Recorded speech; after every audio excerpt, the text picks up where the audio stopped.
Hello and welcome to the Drexel interview. I'm your host, Paula Marantz Cohen, speaking to you from the Drexel University Picture Gallery. Today our guest is David L. Cohen, Executive Vice President of Comcast Corporation, one of the nation's leading providers of entertainment and information through its cable television network. Mr. Cohen is well known in the Philadelphia community.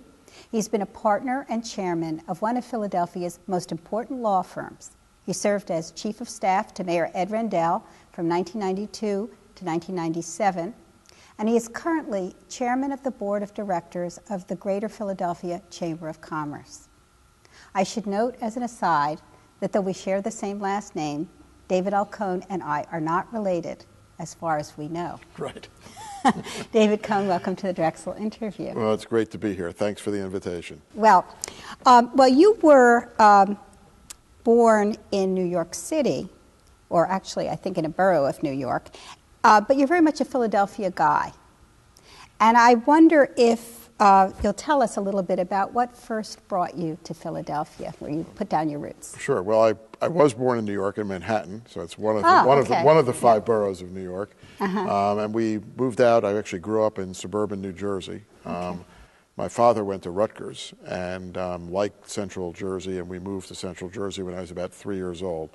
But what brought me to Philadelphia was I went to college. I went to college here. Went to Swarthmore, undergrad, and arrived here in 1973. Met my wife at Swarthmore. She was from the Philadelphia area, and she actually. We didn't really know where we wanted to be. I worked in Washington and in Philadelphia. She worked in New York and in Philadelphia, and we decided that the best compromise was to end up locating here in Philadelphia. So I've been here now. I guess if you add that all up, I've been here for 37 years. And what's amazing about it is that I have learned that unless you were born in Philadelphia, you don't say you're from Philadelphia. That's true. And it's funny, in Washington, I worked in Washington for 2 or 3 times over a 2-year period of time, and of course it's so transient there because of the dominance of politics. And at my farewell party, I looked around the room and realized that I'd been in Washington for longer than just about anyone in the room. But in Philadelphia, you never have that feeling. So whenever anyone asks me, where are you from, I say, I'm from New York, but I've lived in Philadelphia for a larger part of my life than anywhere else. So 37 years, you're almost a Philadelphian. You're not quite there yet. In some places, I might be able to pass. Okay. Well, you worked as Chief of Staff to Ed Rendell when he was mayor. And that must have been a very interesting and exciting thing to do. Tell us about some of the challenges of that position. Well, for folks who don't remember, Ed ran for mayor. Ed was elected mayor in 1991, and it was the depths of the city's financial crisis. The city was literally on the verge of bankruptcy, literally on the verge of not being able to make its city payroll. It was certainly one of the most challenging times in the city's history.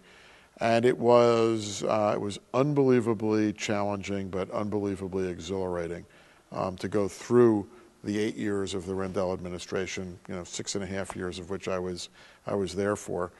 And it's funny. My wife says I have like the perfect psychological self-defense mechanisms, and one of them is that I love whatever it is that I'm doing at the time that I'm doing it. So I love being a lawyer when I was a lawyer. I loved working for the city. I love going back and being a lawyer, and I love my current job.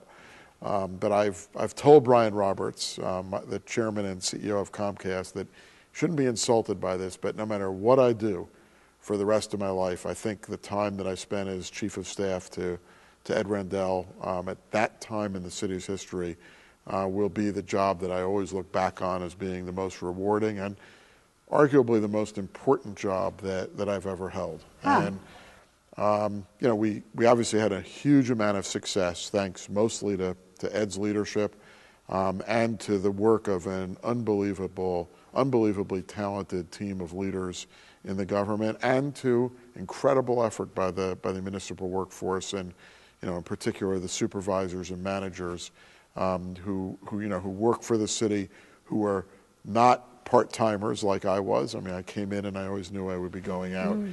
But to look at where the city was in 1991, with all those risks, and really the less than hypothetical chance that the city of Philadelphia could just fall off the cliff and cease to exist as it had, with inadequate number of hotel rooms, no convention center, a barely developed set of historical attractions. I mean, Philadelphia was truly a half-a-day stop on the train between New York and Washington. It had no tourism or hospitality component to its economy at all. The Navy Yard was closing. We were losing the last of our manufacturing you're reminding jobs. me of the old days. In the city, and now to look at where it is today, with not only a new Liberty Bell Pavilion, but a visitors center in the National Constitution Center in historic Philadelphia. When you look at the arts and culture, you see the Avenue of the Arts develop with the Kimmel Center and the Wilma Theater and the Clef Club, and a real arts destination on South Broad Street. And an arts destination beginning to be built up on North Broad Street as well. You see a much better developed Parkway with the Barnes building now new building for the Barnes under construction, and we're going to have one of the greatest collections of art museums in the world on the JFK Parkway. We have one new indoor arena in the Wachovia Center, and we've got two new outdoor arenas in Citizens Bank Ballpark and Lincoln Financial Field for the Eagles. So, I mean, it's great sports. It's been a renaissance in housing construction. There's a vibrancy around the city, and I still remember how close we were to going the other direction. And I couldn't be prouder of the city, obviously, and to be on the front lines and sort of really see the turnaround that was started in the early 1990s is something I'll never forget. Well, I can really feel your enthusiasm for that time, and I think you're right. I think it was a huge change from the time before. Anyway, I want to talk about, you certainly are considered to be sort of the go-to guy in Democratic politics in the state. And I wondered if you would say a few words about what you think of the state of the Democratic Party right now. Well, first of all, it's nice to be viewed as a go-to guy in Democratic politics. I mean, for the record, although I'm a registered Democrat and I work for Ed Rendell, who is a Democrat, I'm a pretty purple person. I tend to support candidates who, for example, who do good things for the city of Philadelphia. And so, I supported Arlen Specter when he was a Republican because he did great things for the city of Philadelphia. I supported Rick Santorum. And there was no better friend of this city or this region in Washington than Rick Santorum. So, I mean, the number one national issue in politics is always the economy and jobs. The number one local issue can sometimes be the economy and jobs, sometimes be public safety. But nationally, it's the number one issue. And I think the number one thing that has happened to the Democrats is that this recession, which belonged to the Republicans and George Bush 15 months ago, now belongs to them. And people are scared for their jobs. They're scared, although we have a 9.5% national unemployment rate. There are a lot of people who are employed who are behaving as if they're unemployed because they're worried they're going to be. Mm-hmm. I also think, to be fair, I think that in retrospect, and it's not that I begrudge the Democratic Party and the leadership, and certainly the president and the leaders for trying to do this, but in the end, I think that the party probably tried to bite off more than it could chew too quickly. And you can get away with that sometimes, but when you have a dominant issue like the economy and jobs, and there's a perception that you're spending time on energy and the environment and healthcare and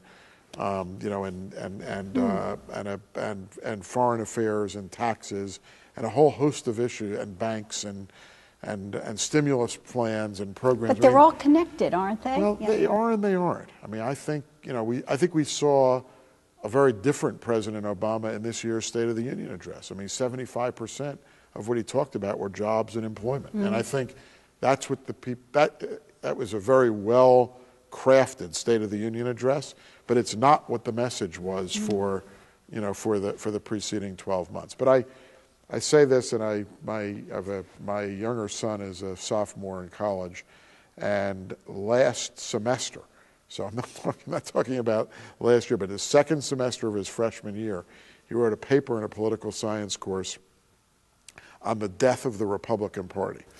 Because it was, you lost all these races, they were in the minority, had only 41 seats in the Senate at the time. They didn't have the presidency. They were at a near historic low in terms of their House seats. They were bickering among themselves. They had no spokesperson for the party, and of course there was all this speculation that the Republican Party was dead. And one of the things I said to him is, I know it's hard to say this, but these things tend to run in cycles, and times will change, things will change. I never thought they were going to change as quickly as they did. But nobody should lament that the Democratic Party is dead either. It will revive. Let's remember, Okay. they've got 59 seats in the Senate. They still have a Yes. 40-seat plus majority in the House, and the President of the United States is still a Democrat. There's plenty of time between now and November. I'm sure some seats are going to be lost, but I'd be stunned, quite frankly, if we got to January 1 of 2011 and the Democrats still weren't in control of the Congress and of the White House. Okay. Well, I want to talk about Comcast, where you are executive vice president, and you have been called the consigliere of Brian Roberts. I hope I pronounced that correctly. That's not bad. What do you think of that designation?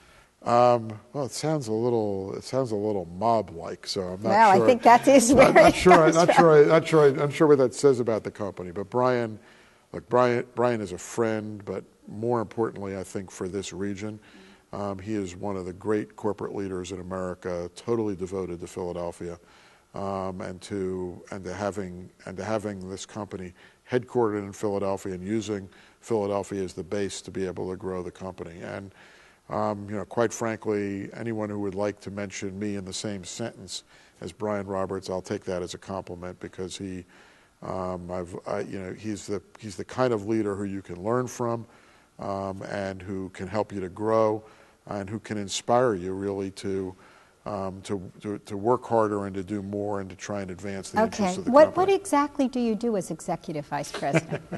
I have one of the great jobs in corporate America. So I have three buckets of responsibilities. The first is strategic, to work with Brian and with Steve Burke, who's our COO, and Mike Angelakis, who is our CFO, on large strategic issues for the company. The second is an external affairs bucket, where I'm ultimately responsible for corporate communications and community investment, public policy, public affairs, political contributions, charitable contributions, really everything that markets the company externally other than consumer-based marketing.